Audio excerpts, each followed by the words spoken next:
Hi. Hello. నమస్తే అందరికీ. Welcome to my channel. ఇప్పుడు మనం చెప్పుకోబోతున్న స్టోరీ 'మనసాపల కవే' ఎపిసోడ్ 31. నెల రోజులవుతుంది సిద్ధు సాహిత్య దగ్గరికి వెళ్ళక. సాహిత్య కూడా వాళ్ళ ఊరికి వెళ్ళిపోయే రోజులు దగ్గర పడ్డాయి.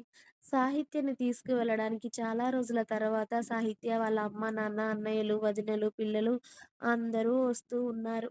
జానకమ్మ గారు చాలా రోజుల తర్వాత కూతురు కుటుంబం వస్తుందని మళ్ళీ ఇంట్లో హడావిడి మొదలుపెట్టారు. పిండి వంటలు అని కూతురికి, అల్లుడికి, మనవళ్ళకి ఇష్టమైనవన్నీ పనవాళ్ళతో వంటలు చేయించడం మొదలుపెట్టారు. ఈ నెల రోజుల్లో సిద్ధు సాహిత్య వైపు కూడా చూడలేదు. కనీసం ఫోన్ కూడా చేయలేదు. అలాగే సాహిత్య కూడా సిద్ధుకి చేయలేదు. అప్పుడప్పుడు హితనే వెళ్లి సాహిత్య దగ్గర కాసేపుండి తనతో మాట్లాడొస్తుంది. కానీ హిత ముందు సాహిత్య బయటపడలేదు తన ప్రేమ విషయం. కానీ ఈ నెల రోజుల్లో సిద్ధుని ఎంతలా మిస్ అవ్వాలో అంతలా మిస్ అయింది సాహిత్య. ఎందుకంటే ఆమె అతడిని మర్చిపోవాలి అని తనకి తానే ప్రిపేర్ చేసుకుంటుంది. కానీ మొదటి ప్రేమ కదా! మర్చిపోవడం అంత సులభం కాదు కదా! రోజు అతడిని ఎంతలా మర్చిపోదామని, అతడిని గురించి ఆలోచించొద్దు అని అనుకుంటుందో, అంతకి 2 రెట్లు ఎక్కువగా సిద్ధు సాహిత్యంలో గుర్తుకొచ్చి, అతడి ఆలోచనలతో ఆమెనే ఉక్కిరిబిక్కిరి చేసేస్తూనే ఉన్నాడు. సిద్ధుని తలుచుకోని రోజంటూ లేదు సాహిత్య. ఉదయం లేచిన తర్వాత ఆమె మొదటి ఆలోచన అతడే అయితే, రాత్రి పడుకునే ముందు చివరి ఆలోచన కూడా అతడే అవుతూ ఉన్నాడు.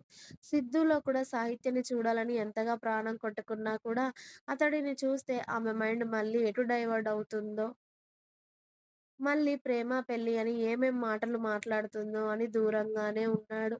ఈ నెల, 2 నెలల్లో సిద్ధు కూడా సాహిత్యకి అంతే దగ్గర అయ్యాడు. ఫ్రెండ్ అంటున్నాడు కానీ ఫ్రెండ్ కన్నా మించిన ఎమోషన్ సాహిత్య పైన సిద్ధు చూయించాడు. చిన్నప్పటి నుండి ఎవరి దగ్గర దొరకని ప్రేమ, ఎఫెక్షన్ అన్నీ సిద్ధు దగ్గర నుండి దొరికేసరికి అతడి ప్రేమలో ఆమెకే తెలియకుండానే పడిపోయింది సాహిత్య. అమ్మ, నాన్న, తోబుట్టువు, ఒక ఫ్రెండ్ అంతకన్నా మించి నా మనిషి, నా సొంతం అనే వ్యక్తి ప్రేమ అంతా కూడా సిద్ధు దగ్గరే చూసేసింది సాహిత్య. అందుకే సిద్ధుని మర్చిపోవడం అంత తేలిగ్గా అయ్యే పని కాదు ఆమెకి. ఎందుకంటే ఒకరిపై ప్రేమ అనే ఫీలింగ్ మొదటిసారి సాహిత్యకి పుట్టింది. అది కూడా సిద్ధు పైన. మర్చిపోవడం అనేది చాలా కష్టమైన పని. మర్చిపోవాలి అని చూస్తుంది సాహిత్య. కానీ అది జరుగుతుందా? సాహిత్యకి వాళ్ళ అమ్మ వాళ్ళొస్తున్నారు అనగానే చాలా టెన్షన్ మొదలయింది. జానకమ్మ గారు చేస్తున్న హడావిడికి ఇప్పుడే భయం పట్టుకుంది సాహిత్యకి. ఎందుకంటే వాళ్ళు వస్తే ఇప్పుడు సాహిత్య ఉన్నట్టుగా కూడా ఉండలేదు. వాళ్ళు వస్తే అన్నిటికి రెస్ట్రిక్షన్స్. ఇప్పుడు తను బయట తిరిగినట్టుగా కూడా తిరగలేదు ఆ పల్లెటూరులో.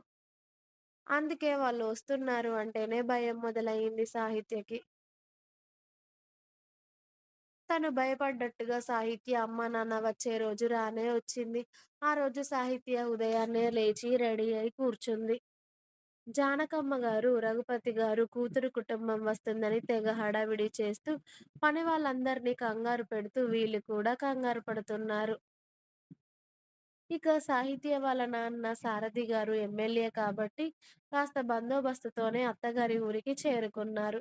4 కార్లు ఒకదాని వెంట ఒకటి వస్తుండేసరికి ఊరందరూ కూడా విచిత్రంగా ఆ కార్‌లనే చూస్తూ ఉండిపోయారు.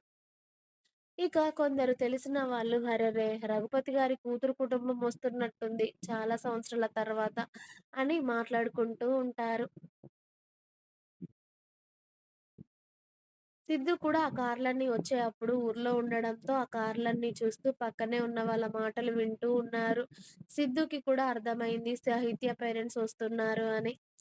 ఇక జానకమ్మ వాళ్ళ ఇల్లు రాగానే ముందుగా సారథి, రాణి గారు, ఆ తర్వాత అశోక్ అతడి భార్య తార, కొడుకు చింటూ,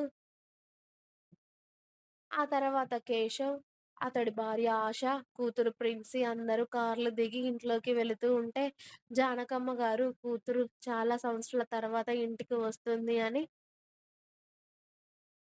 అందరికీ దిష్టి తీసి రండి అని అందరిని ఇంట్లోకి ఆహ్వానించి, కూతుర్ని హత్తుకొని కన్నీళ్లు పెట్టుకుంటారు. "ఎన్ని రోజులకి గుర్తొచ్చిందా తల్లి నీకు నీ పుట్టిల్లు" అని.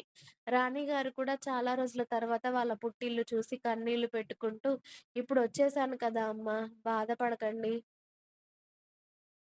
ఎలా ఉన్నావమ్మా? ఎలా ఉన్నారు నాన్న?" అని వాళ్ళ నాన్నని కూడా హత్తుకొని కన్నీళ్లు పెట్టుకొని చాలా ఎమోషనల్ అవుతారు రాణిగారు. బావున్నాం తల్లి. మీ మీద ప్రాణాలు పెట్టుకొని మీరెప్పుడెప్పుడు వస్తారా మిమ్మల్ని చూద్దామని ఉన్నాయి తల్లి ఈ ముసలి ప్రాణాలు ఆశతో ఉన్నాయి. నీ కూతుర్ని పంపించి మాకు లోటు కొద్దిగా తగ్గించావు కానీ, ఇప్పుడు మీరొచ్చాక ఇంకా సంతోషంగా ఉంది తల్లి అన్నారు రఘుపతి గారు చాలా సంతోషంగా. వాళ్ళు ఎంత సంతోషంగా ఉన్నారో వాళ్ళ మొహాల్లోనే తెలిసిపోయింది వాళ్ళొచ్చినందుకు. సారథి గారు కూడా అత్తయ్య, మావయ్య వాళ్ళ ఆశీర్వాదం తీసుకొని, "ఎలా ఉన్నారు అత్తయ్య? ఎలా ఉన్నారు మావయ్య?" అని అడిగారు. "బావున్నాం అల్లుడు గారు" అని, ఆ తర్వాత "ఎలా ఉన్నార్రా" అని అశోక్, కేశవ్ అని, తార, ఆశ, చింటూ, ప్రిన్సీ, మునిమనవడు, మునిమనవరాల్ని కూడా హత్తుకొని, అందరి కుశలాలు తెలుసుకున్నాక అందరిని హాల్‌లో ఉన్న సోఫాలలో కూర్చోబెట్టి, పని వాళ్ళని పిలిచారు. అందరికీ జ్యూసెస్ తీసుకురమ్మని. జానకమ్మ గారు కేక వేయగానే పని వాళ్ళందరూ వచ్చి ముందుగా అందరికీ మంచినీళ్ళు, ఆ తర్వాత జ్యూస్ గ్లాసులు ఇచ్చారు.